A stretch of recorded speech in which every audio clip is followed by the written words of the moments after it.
Avez-vous déjà eu cette impression bizarre que votre souvenir ne colle pas tout à fait à la réalité, comme si le monde autour de vous venait de subir un glitch? Aujourd'hui, nous plongeons dans un labyrinthe de mondes possibles. J'ai commencé mes armes sur la poésie et sur les nouvelles en général dans les revues littéraires. Mon deuxième recueil de poésie a été publié l'an passé, Le Seigneur des Cendres, qui parle du jeu Dark Soul. Tu apprends par la mort et tu deviens meilleur par ça.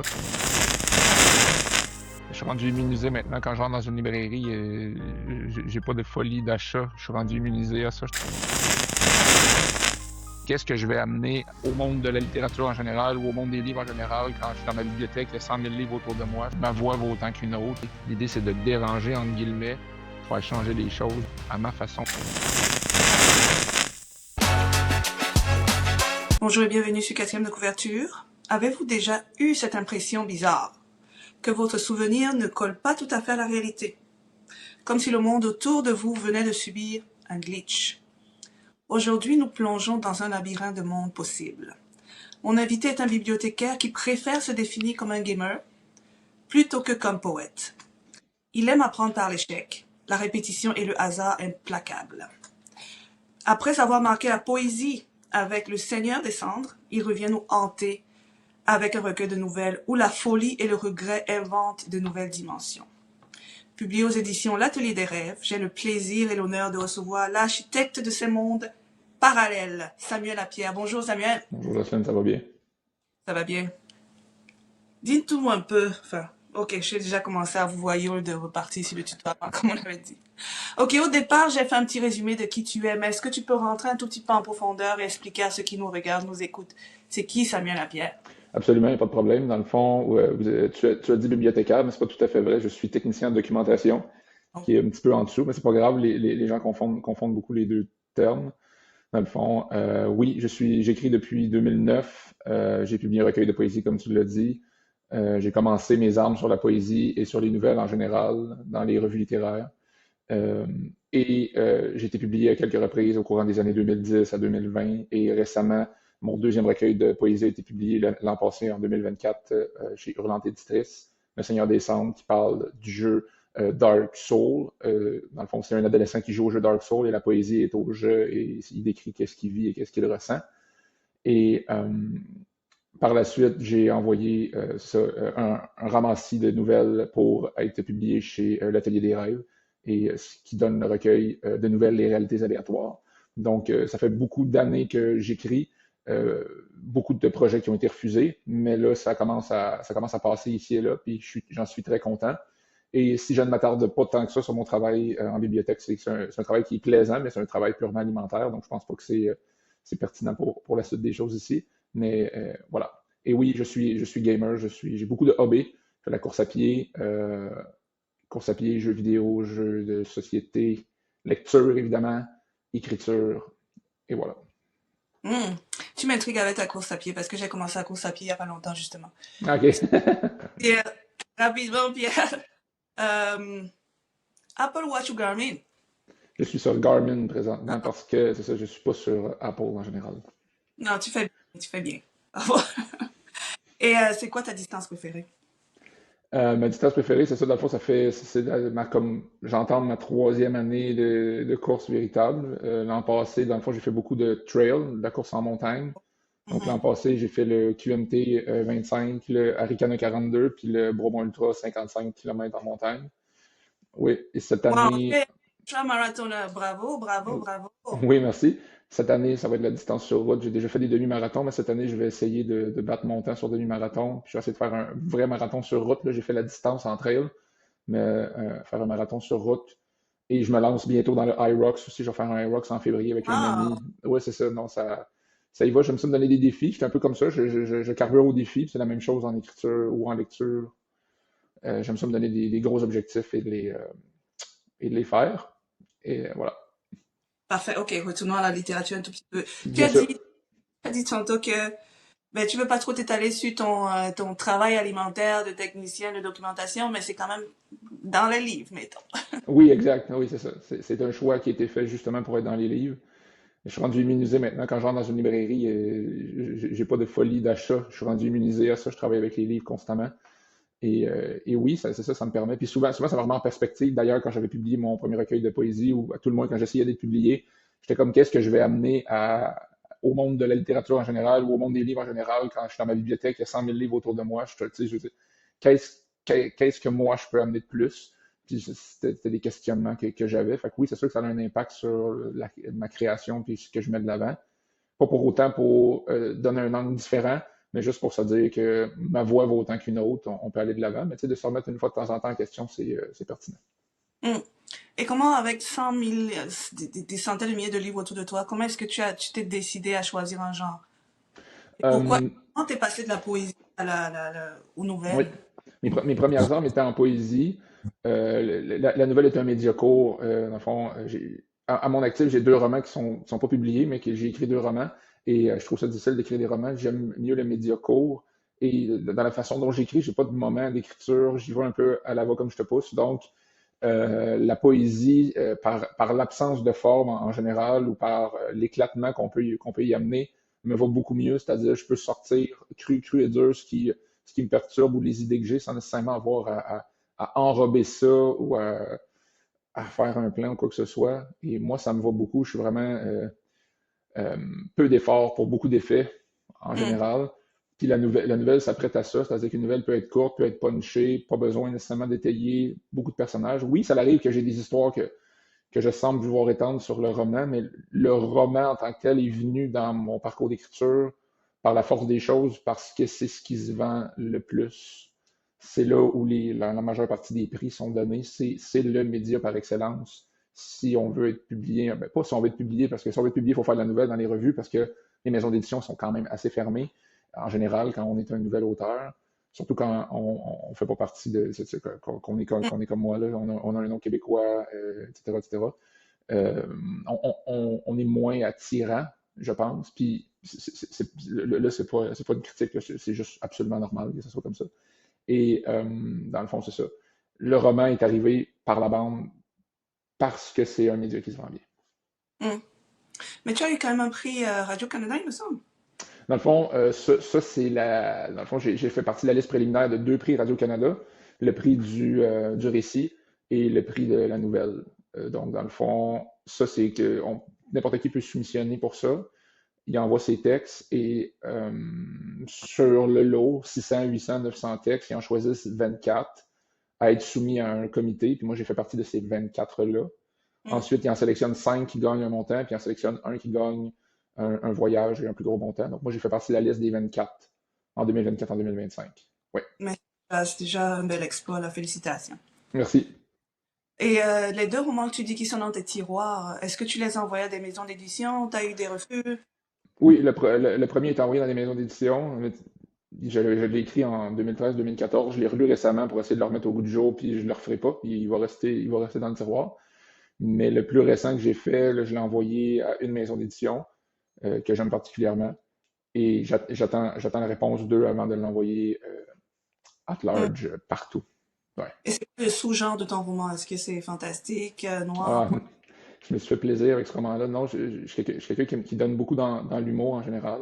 Oh, wow! Et ben, C'est bien. je suis quelqu'un qui.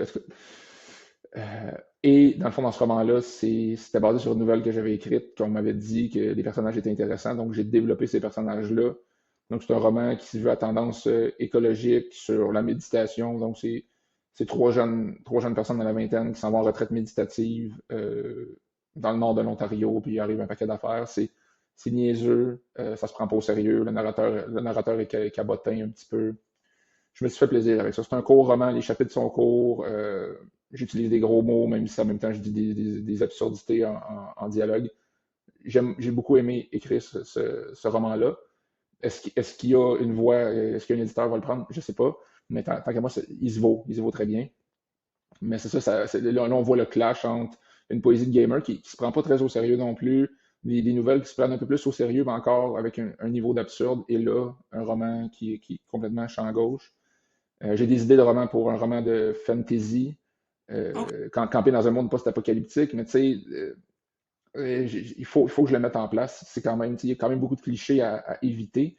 Puis il y a un autre roman de science-fiction que j'aimerais faire sur le voyage dans le temps, mais encore là, sans nécessairement tomber dans le paradoxe, sans tomber dans l'éculé, d'essayer de vraiment camper un univers.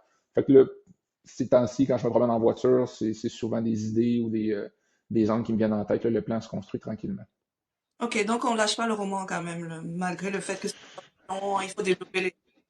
Et que t'aimes bien avoir ta petite liberté, ton petit, I don't know, ta petite nouvelle punchy, rapide, tu veux Exact. continuer dans le roman.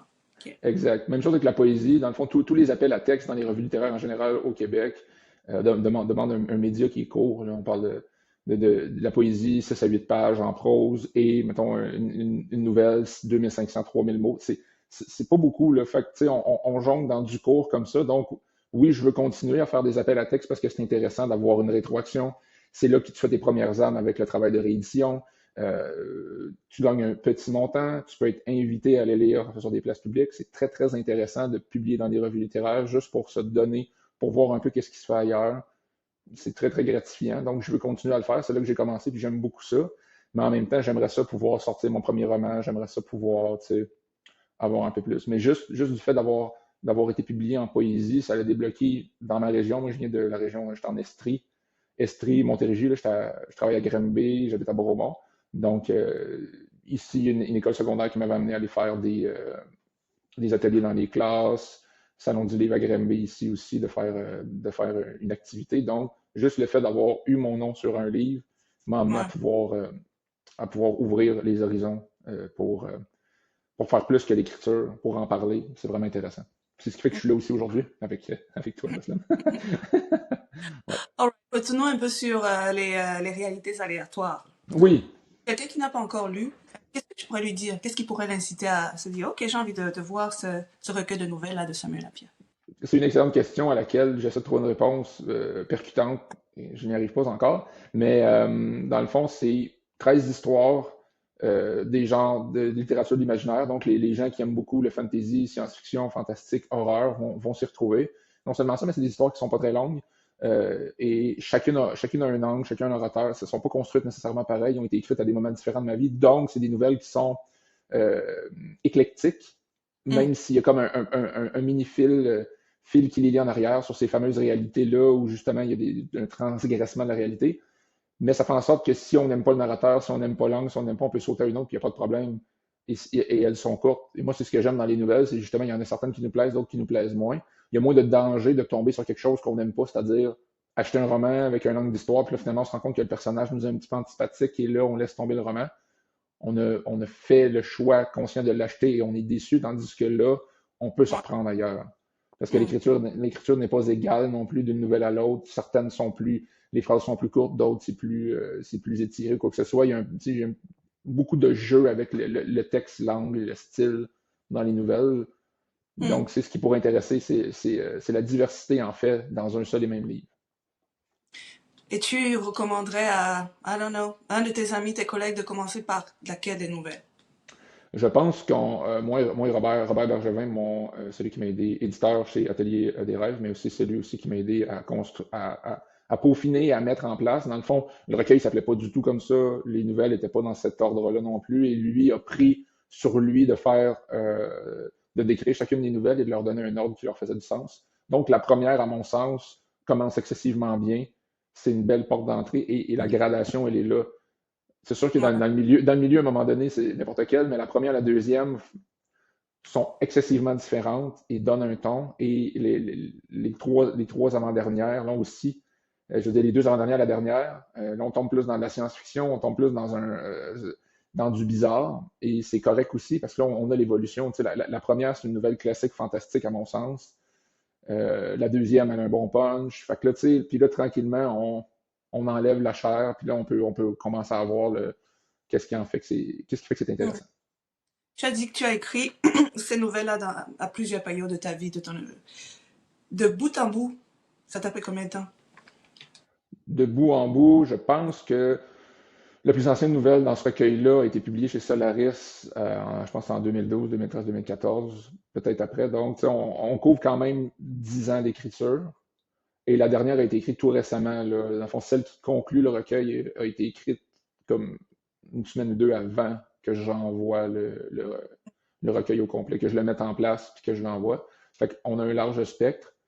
Euh, OK. donc, c'est ça, à peu près 10 à 12 ans. Certaines ont été retravaillées aussi. En fait, elles ont toutes été retravaillées, mais ce que je veux dire, c'est qu'avant de la mettre dans le recueil, j'ai fait un lourd retravail sur 2 ou 3 nouvelles, justement. Changer les temps de verbe, diminuer la quantité de mots, enlever ce qui était superflu. Puis on a refait un autre travail ensuite. Donc, non, ce sont assez étoffées, assez complètes, je dirais. Ouais. Hmm. OK, parlons un peu de Samuel le gamer. Oui, À quoi tu joues ces derniers jours-ci? ces jours-ci, dans le fond, ça a pris du temps. J'ai hésité beaucoup. Dans le fond, j'ai joué beaucoup sur PlayStation 4 et ça a pris du temps avant que je me décide de ce que je m'achète. Un Hmm. ordinateur performant, je vais vers PlayStation 5, quoi que ce soit. Puis j'ai décidé, là, tout récemment, d'aller vers PlayStation 5. Donc là, présentement, je renoue avec le jeu en ligne, multiplayer. Dans le fond, je joue avec des amis en ligne. Un jeu qui s'appelle Killing Floor 3.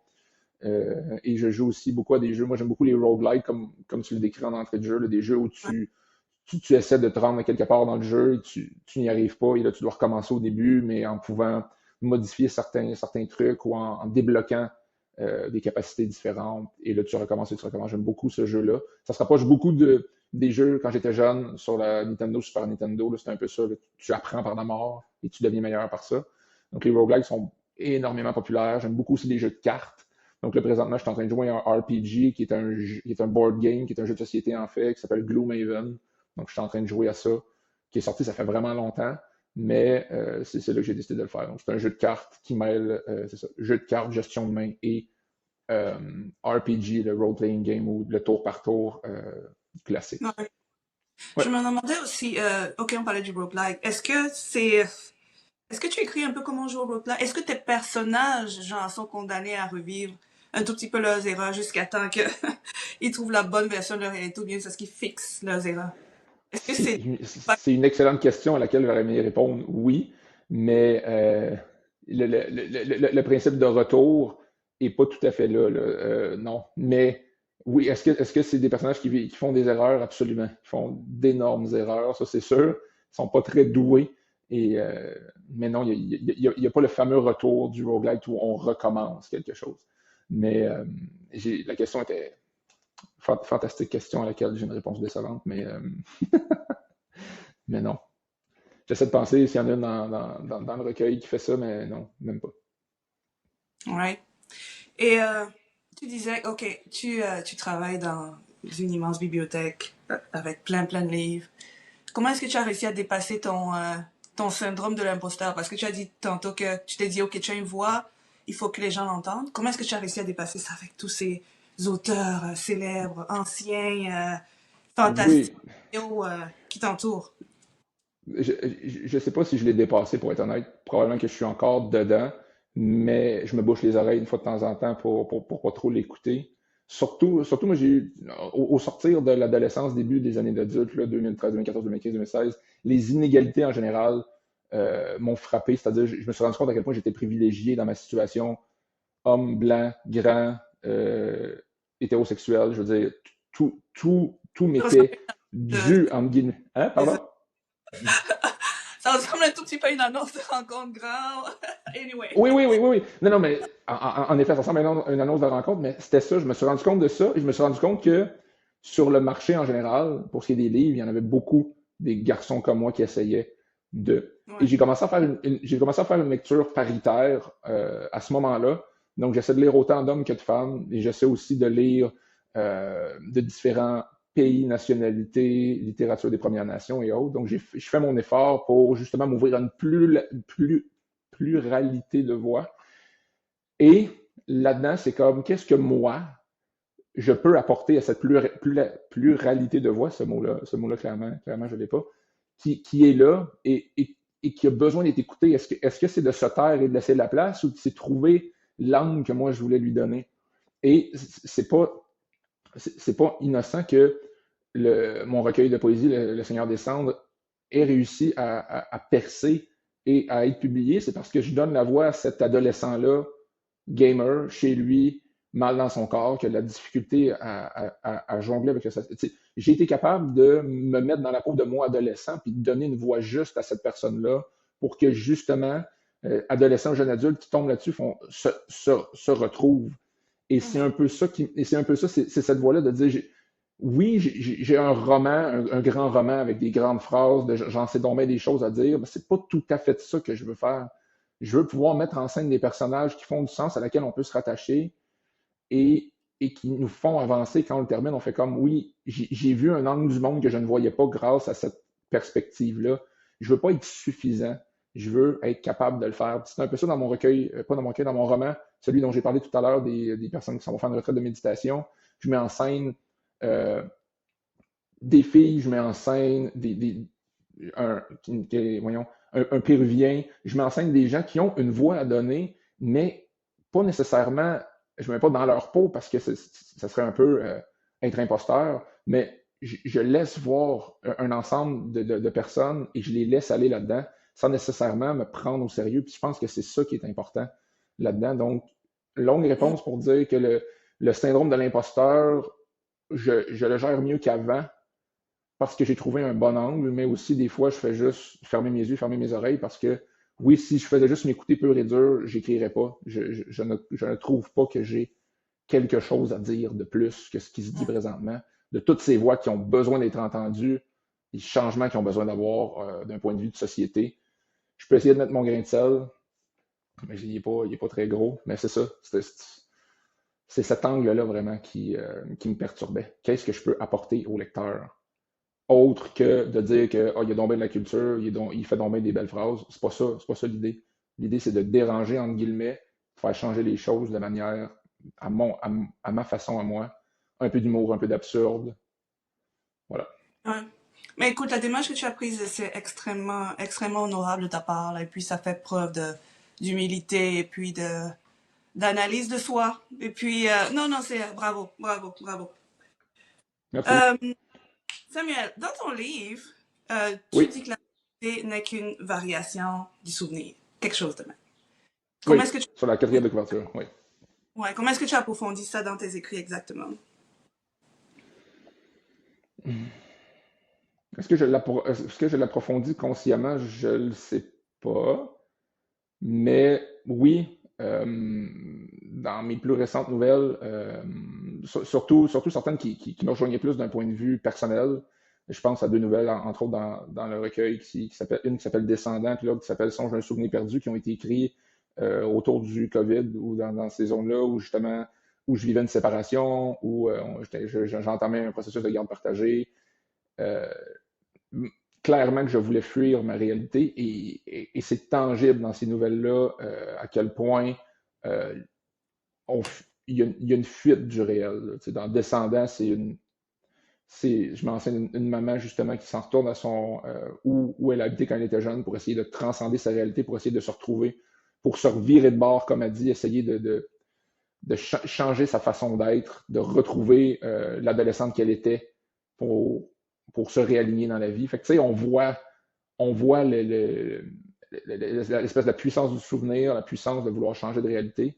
Puis dans l'autre nouvelle, c'est tout aussi ça. Là, c'est un papa qui a perdu sa petite fille quand il était jeune, puis là, on est 20, 30, 40 ans dans l'avenir, et il est plus capable de se rappeler son visage, il s'en va à une place pour essayer justement, une- dans une firme qui dit qu'ils sont capables de reconnecter les souvenirs d'une personne et lui faire revivre exactement avec le toucher, la vue, l'odorat, qu'est-ce qui était un ancien souvenir. Et là, il veut retrouver, essayer de se rappeler de quoi avait l'air sa fille parce qu'il s'en souvient plus.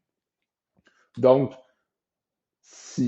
la question que tu m'as posée, oui, pour ces nouvelles-là, c'était purement et simplement ça, parce que c'est ce que je vivais à ce moment-là. C'était ce besoin-là et qui a été transféré de cette façon-là dans une écriture de fiction. Euh, mais pour le reste, c'est pas conscient, mais là c'était inconscient, inconscient, conscient, c'était les deux allaient dans le même sens. Tantôt, tu parlais de fuir la réalité. Il y a beaucoup, beaucoup de monde qui essaie de fuir la réalité. Et puis, je sais qu'au Québec, en ce moment, la littérature de genre, horreur, science-fiction, c'est vraiment, ça explose, là. Est-ce que tu penses que c'est lié Oui, un peu à cette envie de, I don't know, on n'a pas envie de lire ce qu'on vit, on a envie de s'évader, mettons. oui, ça pourrait, absolument. Mais j'ai pas l'impression que le fantastique, la science-fiction, oui, mais l'horreur, je sais pas si L'horreur, c'est plus profond que ça, l'horreur.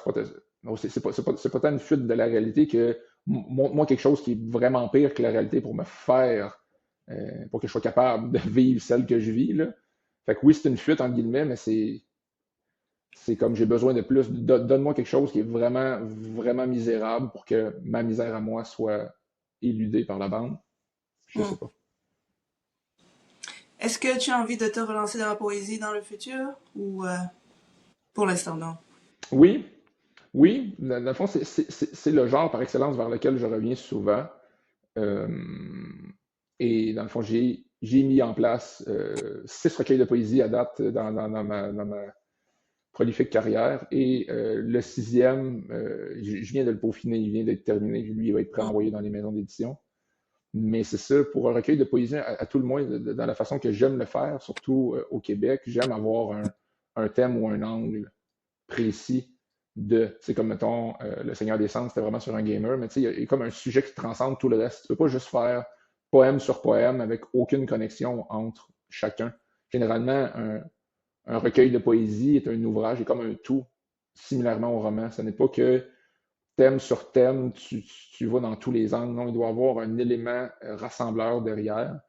Et j'ai pas eu encore mon éclair de génie pour en faire un autre avec un élément rassembleur. Comme le dernier recueil de poésie, je l'ai appelé Hobby et Transcendance. Donc, c'est un peu un angle où je décris mes hobbies. D'ailleurs, justement, on parlait de course tantôt, je décris mon 42 km que j'ai fait à Ricana, je le poétise et je le décris. Donc, c'est un peu un récit, c'est comme voyons, un récit poétique Hmm. plus cru, sans nécessairement que c'est ça. Et c'est comme ça que je l'ai bâti, c'est-à-dire je parle de plusieurs de mes hobbies ou je parle de plusieurs de mes considérations, révélations, et ça devient un ouvrage d'autofiction, grosso modo. Donc, c'est l'angle que je lui ai donné. Mais si j'ai pas cet angle-là, j'ai bien de la misère à écrire de la poésie. Donc, je crois que la reprise poétique va venir avec des appels à texte dans les revues. J'aimerais s'en faire quelques-uns cette année. Même si je m'étais dit que j'allais écrire moins cette année, j'ai pas l'impression que je vais pouvoir parce qu'à un moment donné, ça revient toujours, on le sait. Là. Hmm. Il me semble que j'ai encore des choses à dire. Fait que, oui, la poésie m'habite toujours et c'est toujours elle qui revient en premier. Euh, ouais. Et quand je fais des petits exercices aussi, avant d'écrire, mettons, avant de me tomber dans un roman ou dans une nouvelle, en quelque sorte, des fois, je fais juste ouvrir un petit fichier puis je descends une coupe de verre comme ça, juste pour, comme un peu comme un échauffement, puis après, je peux tomber ouais, dans le roman ou dans la nouvelle. Ouais. Ok, c'est ça ton processus d'écriture. On commence par quelques vers et puis ça débloque. Anyways. Des fois, ça fait ça, puis c'est très sporadique. J'écris jamais au même moment. Ça Hmm. dépend de comment je vais ou quoi que ce soit. J'ai pas de méthode. Et je suis plutôt paresseux, là. Je procrastine beaucoup dans l'écriture. J'ai pas Ouais. de. Il faudrait que je sais que d'avoir un moment pour le faire, toujours le même, c'est ce qui fait qu'on peut écrire souvent. Mais moi, j'ai l'impression que si je fais ça, j'ai l'impression de presser une éponge qui n'a pas le temps de reprendre son eau. Il me semble que j'ai besoin qu'il y ait un trop-plein et de pouvoir tordre une fois de temps en temps un bon volume plutôt que de toujours essayer d'aller chercher le maximum. C'est Anyway, peu importe ce que tu fais, ça allait de marcher parce que j'ai quand même prolifique comme tu le dis là. Ouais. Donc whatever. Je pense que oui, ça. c'est Juste, gentil. combien de temps est-ce que ça te prend? Ou combien de temps est-ce que tu t'alloues en général, grosso modo, là, par semaine pour écrire? Mhm. Oh, mettons, les 3 ou 4 5 dernières semaines, c'était zéro, là, presque. Parce que c'est de la réécriture, donc moi je compte pas ça comme temps de la création. Ça peut compter, là. Mais tu sais, la réécriture est forcée, comme pour le recueil de nouvelles que je présente, les réalités aléatoires. J'ai passé les 3 derniers mois à relire, à relire, à relire, à relire. C'est pas de création là, c'est simplement de l'analyse. Hmm. Mais c'est variable. Un roman me prend plus de temps par le nombre de mots, mais aussi, mettons, mon rythme, ma vitesse, je veux dire. Si j'écris, mettons, 100 mots à la minute, mais le roman, ça me prend 4 fois plus de temps que ça parce que généralement, je rentre dedans, j'essaie de me remettre dedans, je ne veux pas trop me relire parce que quand je me relis, des fois, je solidifie des passages. Si je relis trop un passage, il se solidifie comme ça, puis je suis plus capable de le déconstruire, à moins de laisser passer beaucoup de temps.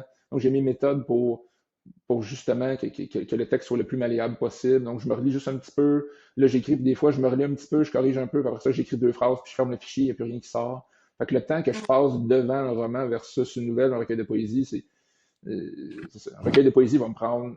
Le nombre de mots que je peux écrire à la minute est vraiment plus bon, mais plus énorme que qu'un roman. Donc, si j'écris un roman, je vais passer énormément de temps dessus versus le même nombre de Ouais. pages dans les nouvelles ou quoi que ce soit. Je sais pas si ça répond à la question. Non, non, je comprends. J'ai pas, j'ai pas donné d'ordre, mais C'est correct. C'est bien correct. J'ai lu un résumé un peu de ton recueil. Ça disait, en fait, que les regrets inventent des mondes ou quelque chose de même. Du coup, je me demandais, si toi, tu oui. pouvais reload, let's say, une sauvegarde de ta propre vie, mettons, est-ce que tu Mhm. changerais un moment et quel moment changerais-tu?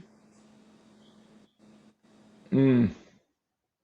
Je suis plus dans l'école de pensée que tout est fait pour quelque chose, là. Euh, Est-ce que je changerais quelque chose? On changerait tout plein d'affaires, mais je pense que l'idée, c'est de rien changer du tout. L'idée est dans l'acceptation, mais ça fait pas des bonnes histoires, ça. Dire qu'il faut accepter. Ça en fait, là, mais c'est juste qu'il faut démontrer par un élément déclencheur, il faut démontrer concrètement que la personne a essayé de changer quelque chose et que finalement, le mieux, c'est de rien changer du tout. Ça fait pas des bonnes histoires sinon. C'est trop long comme processus. Donc, oui, la nouvelle se veut, entre guillemets, un quoi ne pas faire, là. Comment se planter pur et dur, voici des exemples et le mieux c'est d'accepter.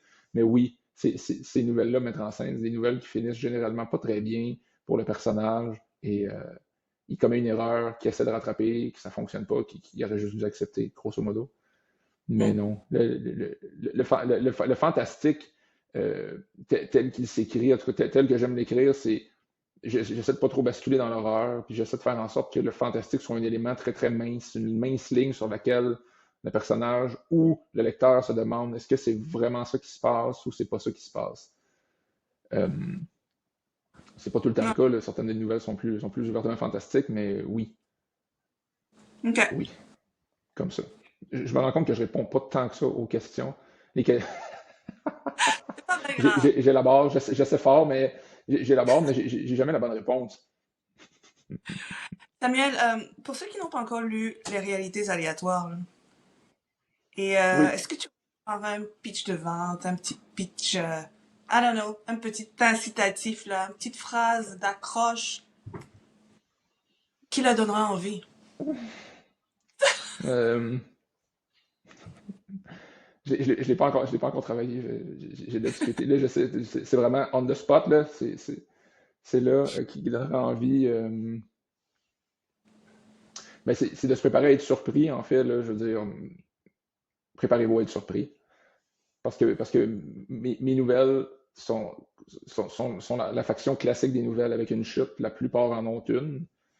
Puis là, quand je dis ça, ça fait en sorte qu'il n'y en a plus de chute parce que les gens s'attendent à la chute, puis là, ils la voient venir. Mais c'est un peu ça. Préparez-vous à être surpris parce que je présente ça.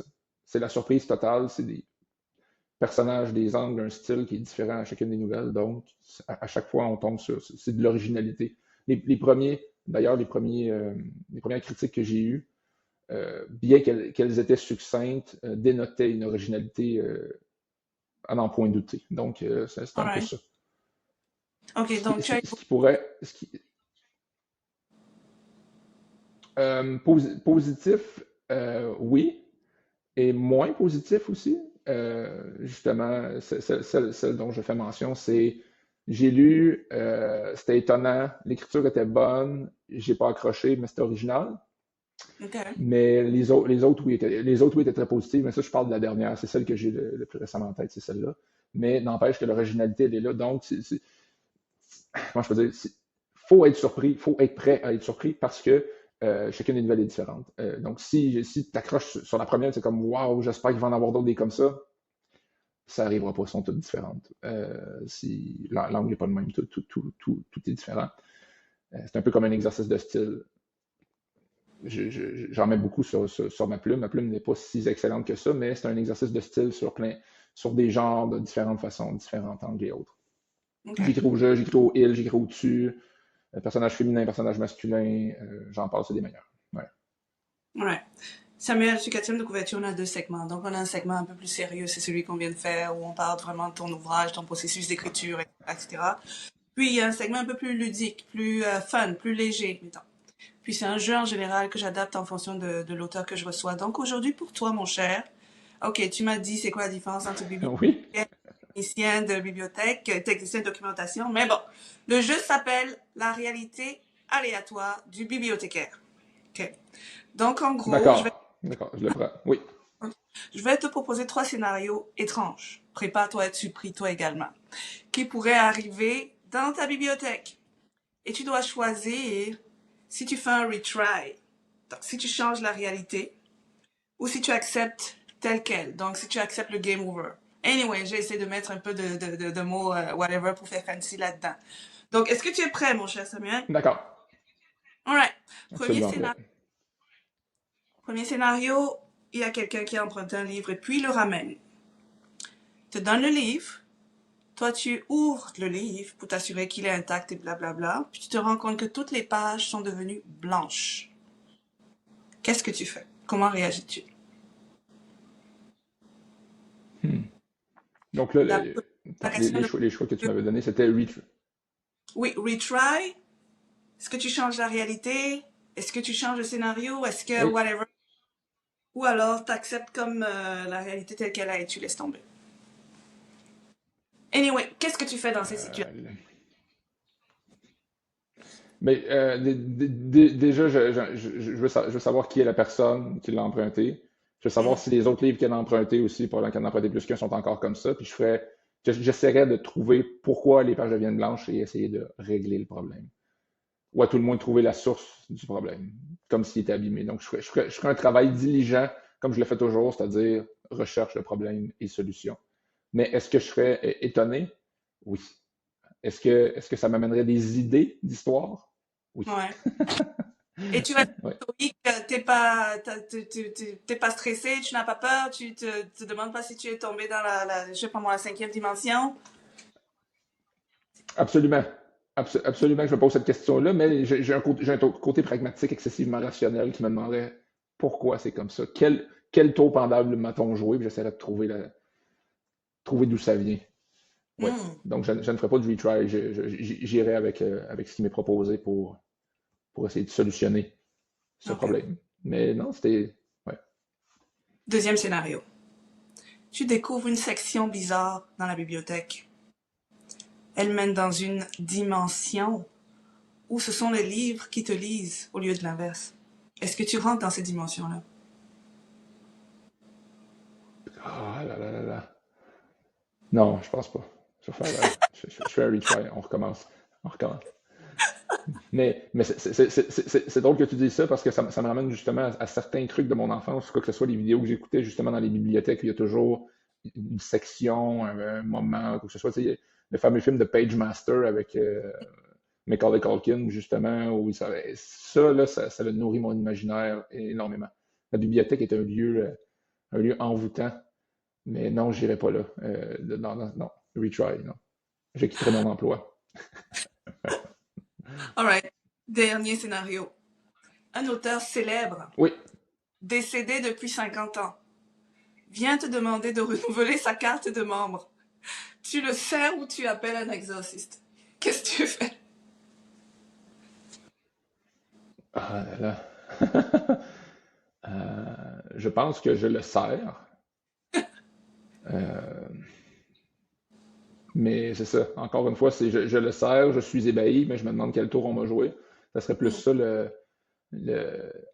le coup, mais non, je ne ferais pas de retry là-dessus. À tout le moins, si c'était un auteur que j'aime bien, non, j'essaierais de soutirer le plus d'éléments possibles sur lui. Mm. Non, Alright. ouais. Samuel, est-ce que tu as l'impression que lors de cette entrevue, il y a des choses dont tu aurais aimé discuter, mais dont on n'a pas encore discuté? Non, moi je pense qu'on a discuté on a été sur plusieurs angles.